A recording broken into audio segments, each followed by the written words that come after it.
அனைவருக்கும் வணக்கம். நான் பிரபாகர் ஜோதிடர். ஓம் சிவாய் நமக. சிவசக்தி திருச்சிற்றம்பலம். இப்போ நான் என்ன சொல்ல போகிறேன்னா, இந்த குரு சண்டால யோகம் எப்படி சொல்லியிருக்கேன். அந்த குரு சண்டால ஒரு அமைப்பு சொல்கிறேன், கருத்து கூட பயன்படுங்க. இந்த குருவும் ராகுவும் சேர்ந்து ஒரு ராசியில் இருந்தால் அது குரு சண்டால யோகமாகும். அதே போல் அவர்களுக்கு ராகு திசையும் குரு திசையும் நல்ல ராஜ்ய யோக திசைகளாக அமையும். ராகுக்கு பின்னால் குரு இருந்தால் ராகுவின் கடைசி 6 வருடங்கள் மட்டுமே யோகத்தை தரும். முதல் 12 வருடங்கள் சோதனை காலமாக அமையும், கருத்தில் கொள்ளுங்க.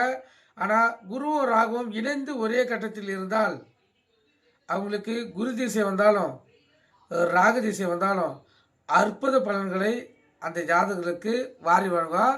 இதுதான் குரு சண்டால யோகம். நீங்கள் கருத்து கொண்டு பயன்படுங்க. நன்றி, வணக்கம், வாழ்க வளமுடன்.